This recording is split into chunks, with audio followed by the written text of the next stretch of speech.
كتير بنقول لنفسنا ضغوط في كل حتة.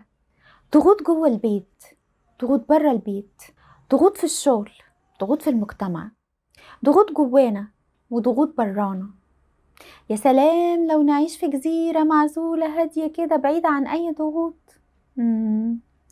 يا ترى ايه هي الضغوط اللي بنتعرض ليها وايه تأثيرها علينا؟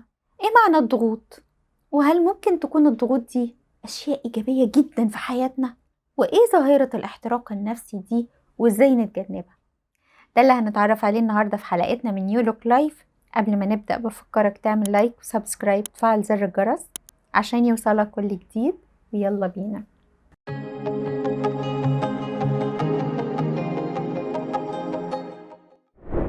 يا ترى إيه معنى الضغوط؟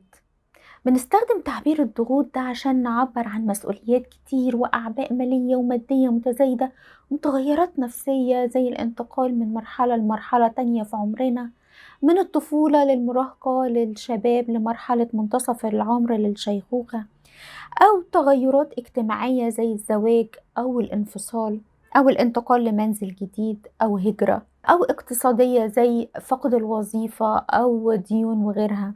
كلها أمور ملحة وضرورية علينا أننا نتعامل معاها بالرغم من قلة إمكانياتنا وقدراتنا ومهاراتنا. بنقسم الضغوط لأنواع علشان نعرف نتعامل معاها. منها أنواع بتتكرر كل يوم زي مسؤوليات والتزامات البيت والدراسة والعمل والعيلة والأصدقاء والجيران وغيرها من التزاماتنا في حياتنا اليومية، أو مزمنة زي المرض لفترة طويلة، أعباء مادية كل يوم بتزيد، مشاكل أسرية، خلافات في العمل، أو ممكن تكون حادة زي فقد وظيفة أو موت شخص عزيز أو مرض مفاجئ أو انتقال لسكن جديد، أو حتى كمان مجيء طفل جديد في الأسرة.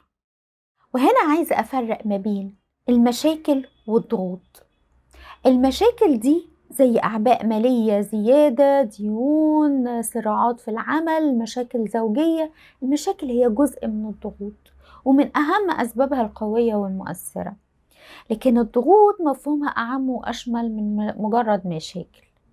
بنضيف عليها المسؤوليات والالتزامات اليومية كل يوم من غير ما يكون في أي تقصير حتى في أبسط الأمور. عشان كده مهم إننا نكون واعيين إن المشاكل هي مشاكل والأزمات هي أزمات، مش ضغوط وخلاص. مهم إننا نتعرف على المشاكل دي ونتعامل مع كل مشكلة بالطريقة المناسبة لحلها، وبكده نكون تخلصنا من جزء كبير من الضغوط اللي علينا. سؤال: هل ينفع نتخلص تماما من الضغوط؟ حقيقة إن الضغوط دي أمور طبيعية في حياتنا كبشر. احنا كبشر محتاجين شوية ضغط يكون حافز لينا نشتغل ونتطور وننمو. الموضوع محتاج مننا وعي بالضغوط اللي بنتعرض لها وشوية مهارات تساعدنا نستفاد منها مش نتعب منها. زي العربية محتاجة تطلع مشاوير باستمرار عشان تحافظ على كفاءتها، لأنها لو اتركنت لفترة طويلة الأجزاء اللي فيها بتصدي وتعطل. تخيل كده انك قاعد في جزيرة بعيدة معزولة عن اي دوشة او اي حاجات مفروض تعملها. الشمس طالعة والجو جميل، تصحى براحتك وتنام براحتك، مفيش عليك اي مسؤوليات، تعمل اللي انت عايزه، كل طلباتك موجودة، مش محتاج تعمل اي حاجة. يا على الهدوء ده! تفتكر ممكن تعيش في الجزيرة دي لمدة قد ايه؟ ايه هيكون احساسك بعد سنة؟ فين الشغف اللي جواك؟ ايه اللي بتفكر تسعى ليه وتحققه؟ بعد فترة هتشعر بالملل والزهق وان حياتك ملهاش قيمة. ده علشان تستمتع بالراحة لازم تتعب وتبذل مجهود، من غير المجهود مش هتحس بالراحة. الحقيقة ان جسمك وعقلك مصممين ان هم يشتغلوا ويتحملوا قدر من الضغوط. ايه بقى تأثير الضغوط علينا؟ اول حاجة، ليها تأثير ايجابي. ايوه ايجابي، انها تكون محفزة لينا اننا ننجز اعمال مهمة زي امتحان قريب فنركز في المذاكرة لوقت طويل لدرجة اننا ننسى الوقت. كل تركيزنا بيكون على المذاكرة والتحصيل وحل الاسئلة، او نركز في الشغل على الانتهاء من تسليم مشروع مهم، وقتها بنلاقي الوقت عدى واحنا مكملين وبرضه نستغرب اننا قدرنا نستحمل ضغط زي ده. أو حد من أفراد العيلة تعب واحتاج رعاية طبية، برغم تعبنا ومجهودنا لقينا نفسنا قادرين نكمل ونسد في الأزمة لغاية ما تعدي بسلام. جسمنا عنده استعداد للطوارئ، بأنه يفرز هرمونات تمدنا بالقوة اللازمة وتعلي قدرتنا على التفاعل لإنجاز مهمة معينة أو للدفاع عن نفسنا.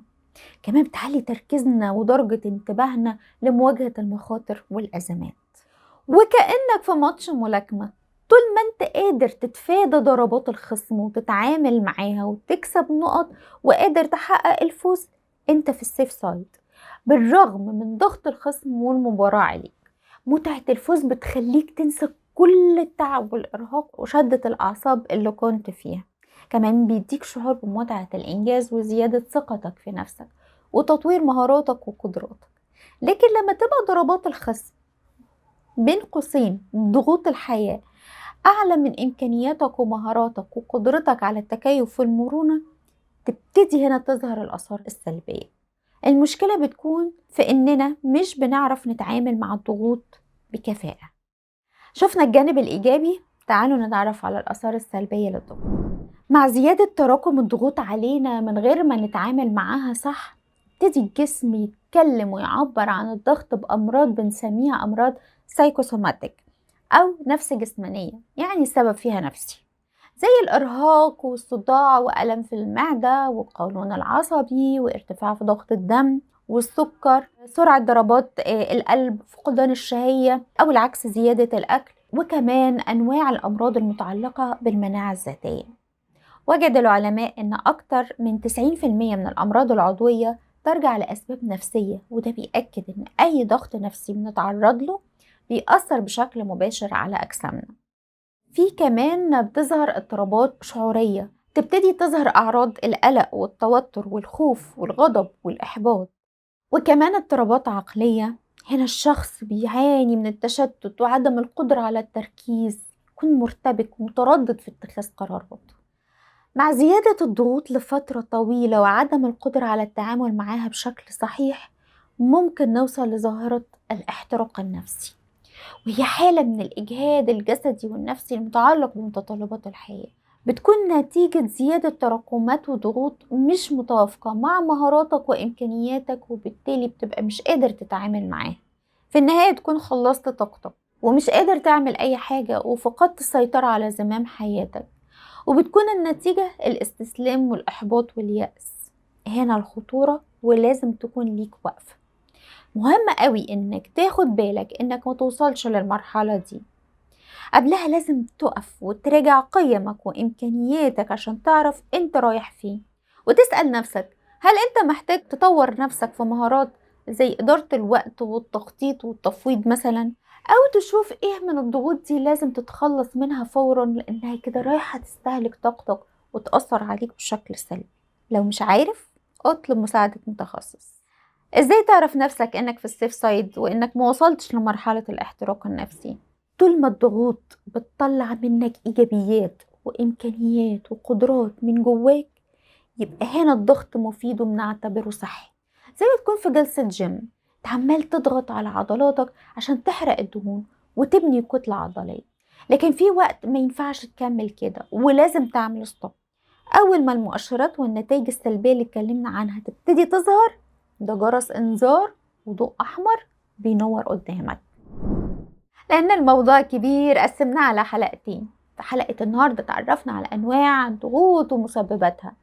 الضغوط دي امور طبيعية في حياتنا كبشر ومش هنقدر نتخلص منها تماما. شفنا ان للضغوط في حياتنا تأثير سلبي بيظهر في تفكيرنا ومشاعرنا واجسامنا، وكمان للضغوط في حياتنا حافز ايجابي للعمل والشعور باهميتنا في الحياة وتعزيز ثقتنا بنفسنا. هختم بقول هيلين كيلر، وهي إنسانة قدرت تتحدى الإعاقة وأصبحت أديبة: الحياة إما مغامرة جريئة أو لا شيء. العالم مليء بالمعاناة وهو أيضا مليء بقصص النجاح والانتصارات.